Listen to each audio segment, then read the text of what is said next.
Hello, theory students. We are entering our final unit, Storytelling Across Space and Time, which is an exciting title, I think. At rock bottom, this is what all writers do, even nonfiction writers. We tell stories. If there is no coherent storyline holding your work together, then your nonfiction is nothing but a list of random facts, and your fiction is nothing but a list of random lies. So, we tell stories.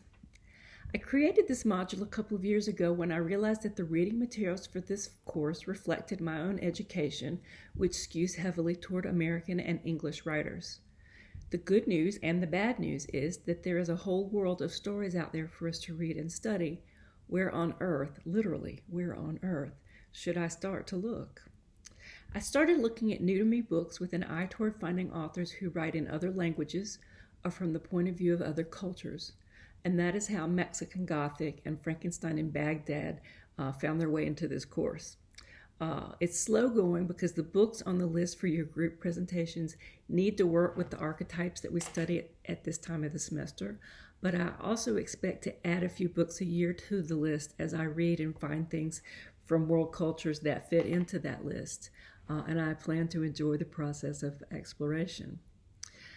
We have no such constraints for this project. The books don't have to fit into family conflict or archetypal studies. It can literally be any book from another culture. So we have no constraints, and by we, I mean you. You have no constraints. I send you out in this project into the literal world to find new things to read. I want each of you to find a book that you'd like to read that was written in a non-European language or by an indigenous person or by someone from a country that has been colonized. You will need to propose your book to me, and if I accept it, your assignment is to read it and to write a review designed to help your classmates and me decide whether we would like to read it. That's all. That's the assignment. It's designed to leverage all of our experience so that we all learn from each other's explorations. You'll read one book that you might never have heard of otherwise, and you will learn about 13 others from your classmates that might interest you, just as you did with the virtual presentations. You read one book, you heard about everybody else's, probably you came away with books you'd like to read. So we're going to do that again. And in the process of this world literature project, 14 authors will find a new audience for their books. So we are, spreading the word of people who write from different perspectives, and I like that as a writer. It's always good to find new readers.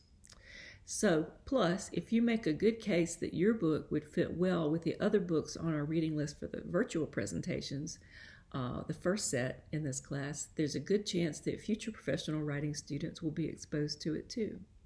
So go out, explore the world of books, come back, and tell us all about it.